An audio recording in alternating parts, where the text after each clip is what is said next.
Hi hello నమస్తే welcome back to Suman TV. ఈ మధ్య కాలంలో జిమ్కి వెళ్ళే వాళ్ళకి కూడా చాలా హెల్త్ ప్రాబ్లమ్స్ వస్తున్నాయి, హెల్త్ ఇష్యూస్ వస్తున్నాయి. దీని నుంచి మనకి రిలాక్సేషన్ కావాలి అంటే ఖచ్చితంగా ఫిజియోథెరపీ అని అంటాం కదా. మరి ఒక ఎక్సర్సైజ్ కానీ ఒక మసాజ్ లాంటిది కానీ ఇలాంటివన్నీ మనం ప్లాన్ చేస్తుంటాం. మరి ఈరోజు నేను spine pro physiotherapy clinic doctor Swapnapriya గారితో ఉన్నాను. Hi ma'am.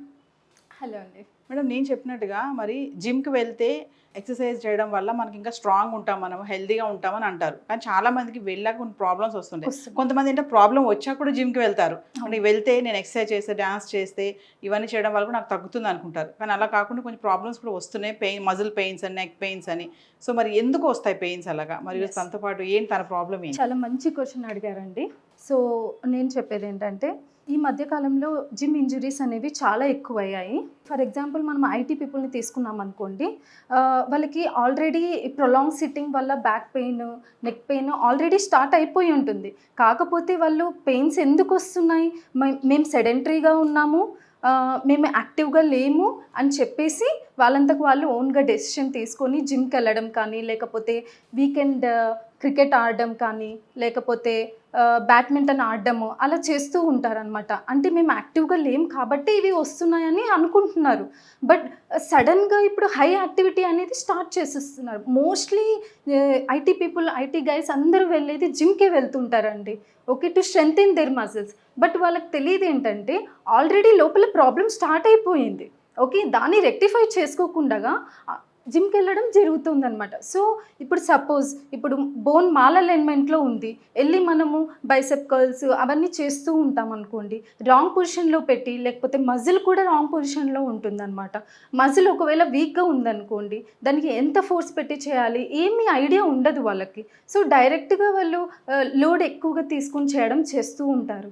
So weak మజిల్కి suppose ఒక 50 గ్రామ్స్ కూడా, ఒక వీక్ మజిల్ ఉందండి, 50 గ్రామ్స్ కూడా లోడ్ బేర్ చేయలేకపోతుంది అనుకోండి, ఇప్పుడు వాళ్ళు తీసుకెళ్ళి లైక్ 15 kg డంబెల్తో చేయడము, రిపిటేషన్స్, హై రిపిటేషన్స్ చేయడము, లేకపోతే 50 kgs dead lifts, weight lifts అవన్నీ చేసేస్తూ ఉంటారు. అంటే వితౌట్ నోయింగ్ ఏ మజిల్ ఎంత వీక్గా ఉంది అని, లేకపోతే రాంగ్ యాంగిల్లో పెట్టి చేయడం వల్ల కూడా మనకి డ్యామేజ్ అనేది జరుగుతూ ఉంటుంది. సో నేను చెప్పేది ఏంటంటే, ఇప్పుడు జిమ్కి వెళ్తే మీ ప్రాబ్లం సాల్వ్ అవ్వదండి. ఓకే, ఎందుకంటే ఆల్రెడీ మీకు ప్రాబ్లం లోపల డిస్ఫంక్షన్ అనేది స్టార్ట్ అయ్యింది కాబట్టి మీకు పెయిన్స్ రూపంలో అది బయటపడుతుంది. పెయిన్స్ వచ్చినంత మాత్రాన మేము సడన్గా యాక్టివ్ అయిపోవాలి అని చెప్పేసి మీరు సడన్గా డెసిషన్ తీసుకొని ఇలాగ హై ఎండ్ యాక్టివిటీస్ చేయడం వల్ల మీకు డ్యామేజ్ ఎక్కువ అవుతుంది తప్ప మీకు తక్కువ అవ్వదండి. కావాలంటే ఇక్కడ మనతో పాటు అక్రమ్ ఉన్నారు. హీస్ ఫ్రమ్ రాంచీ అండి. He's also IT guy. He's been doing gym almost for about 10 years అండి. అలాంటప్పుడు మీకు ఈ డౌట్ రావచ్చు, 10 years నుంచి చేస్తున్నారు, then why is he having so many pains like that. So ఈయన మాటల్లోనే మీరు వినొచ్చు. I have been doing gym for the past 10 years. I wanted to be fit and fine always. So because of our work lifestyle in IT, we have to work in the desktop for 9 hours a day on a daily basis. So I thought going to gym will keep me fit and fine, and I have been doing gym for the past 10 years. So after a couple of years, I started getting pain at my left shoulder. My right shoulder was fine. I thought it's just a form issue, and if I can fix that, it'll get corrected. But the pain kept on happening again and again, and whenever the pain used to get a little more, then I used to stop the gym. I did not used to go to the gym for 2 weeks, and then I used to feel better, and then I again used to go to the gym. But this kept on happening for the past 5 years, and suddenly one day what happened was I could not keep my neck upright. Okay, basically my shoulder could not support my neck. It went like back like this. So that's the day I felt like, I think I should get treated, because every time I stop and go back to the gym, it keeps on increasing. So I thought it better to get fixed, and that's when I come to know my friend, who is a dear friend of mine. He came to this clinic, Spine Pro Physiotherapy Clinic. He had a lot of pain. He could not even drive. He could not work on his laptop. That was another sign for me that I should get treated. And when he got treated very well in this clinic, then I asked him for the reference, and he brought me to this clinic. And since then I have like couple of 4 to 5 sessions so far.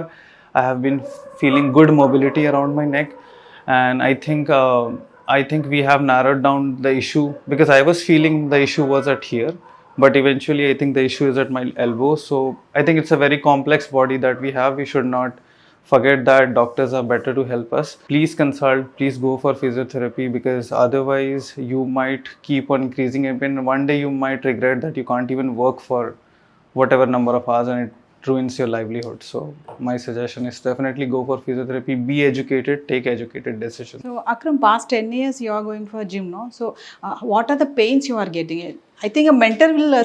So I used to get shoulder pain.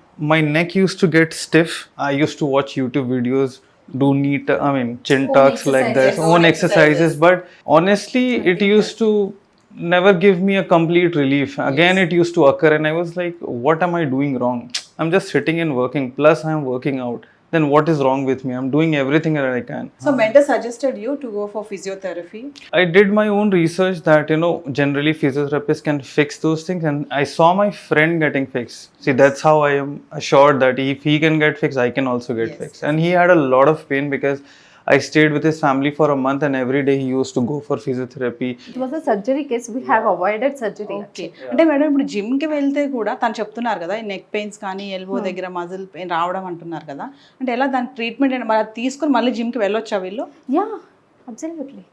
ఇక్కడ ఏంటంటే ఇప్పుడు ఈ patient కేసుకి వస్తే యాక్చువల్గా తను ఇక్కడ pain stiffness అని చెప్తున్నాడు, కానీ తన ప్రాబ్లమ్ ఎక్కడి నుంచి అరైజ్ అవుతుంది అనేది మేము we have to find out. Root నుంచి రూట్ కాజ్ ట్రీట్మెంట్ అనేది వీ నీడ్ టు ఫిక్స్. ఇక్కడ ఏమవుతుందంటే అబ్బాయికి మేజర్గా షోల్డర్ అనేది రేంజ్ ఆఫ్ మోషన్ రిస్ట్రిక్టెడ్లో ఉంది. అది అబ్బాయికి తెలియదు అనమాట. యాక్చువల్లీ ఎక్స్టర్నల్ రొటేషన్ అనేది బోత్ షోల్డర్ రెస్ట్రిక్షన్ ఉంది తనకు. సపోజ్ ఇప్పుడు ఇది ఉందనుకోండి, ఇది shoulder external rotation, see it is not going like అట్లాగా బోత్ సైడ్స్ రైట్ అండ్ లెఫ్ట్లో జరిగిందనమాట.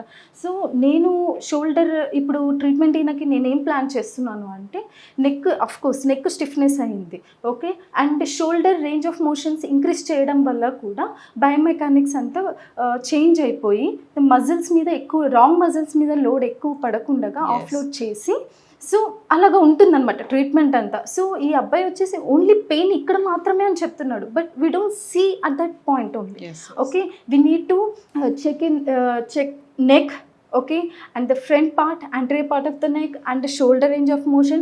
and ఈ అబ్బాయికి తెలియదు ఏంటంటే ఎల్బో కూడా రిస్ట్రిక్ట్ అయింది అనేది తెలియదు అనమాట. సో ఈ అబ్బాయి ఏమని చెప్తున్నాడు, 10 years నుంచి జిమ్కి వెళ్తున్నా అంటున్నారు. 10 years నుంచి జిమ్కి వెళ్తున్నప్పుడు అసలు పెయిన్స్ రాకూడదు కదా. ఇప్పుడు నేను ఇందాక చెప్పినట్టుగా సడన్గా స్టార్ట్ చేస్తే యాక్టివిటీ, ప్రాబ్లమ్ స్టార్ట్ అయ్యాక యాక్టివిటీ స్టార్ట్ చేస్తే పెయిన్ వస్తుంది అంటున్నారు. బట్ ఇక్కడ ఈ అబ్బాయి విషయంలో ఏమవుతుంది, 10 years నుంచి చేస్తున్నాడు, he's fit actually, okay, but ఎందుకు ఇలా వస్తుంది అంటే అది చెప్తున్నాను నేను. 10 years నుంచి ఈ అబ్బాయి జిమ్ చేస్తున్నాడు, కాకపోతే అందులోన ఈ అబ్బాయి బైసెప్ కర్ల్స్ అవన్నీ చేసేటప్పుడు ఏవైతే అక్కడ చేస్తున్నాడో రాంగ్ పొజిషన్లో పెట్టి చేస్తున్నారు అనమాట.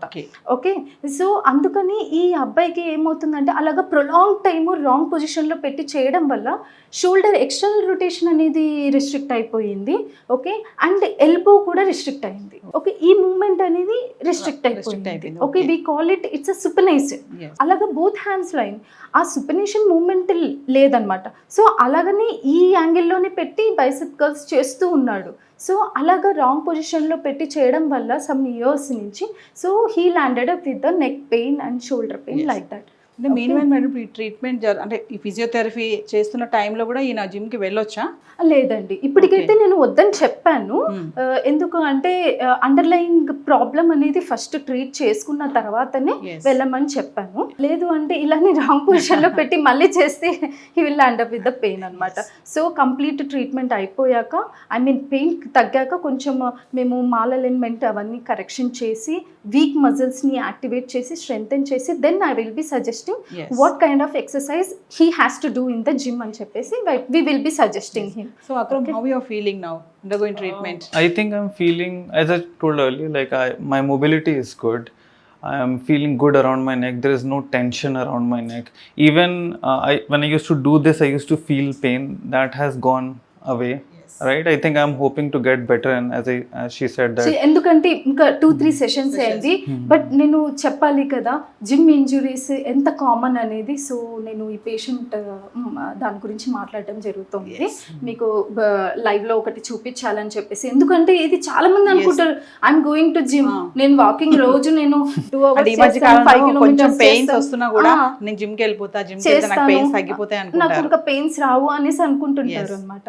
సో నేను అదే చెప్తున్నాను, ఒకవేళ మీరు ఆల్రెడీ జిమ్ చేస్తున్నట్లయితే, ఫ్రెష్గా జిమ్ చేయాలి అనుకున్నట్లయితే ఫస్ట్ అండర్లయింగ్ ప్రాబ్లం అనేది రెక్టిఫై చేసుకున్నాకనే you have to do gym కానీ, లేకపోతే బ్యాడ్మింటన్ కానీ, లేకపోతే వీకెండ్ రాగానే క్రికెట్ కూడా ఆడుతూ ఉంటారు చాలా మంది జెంట్స్.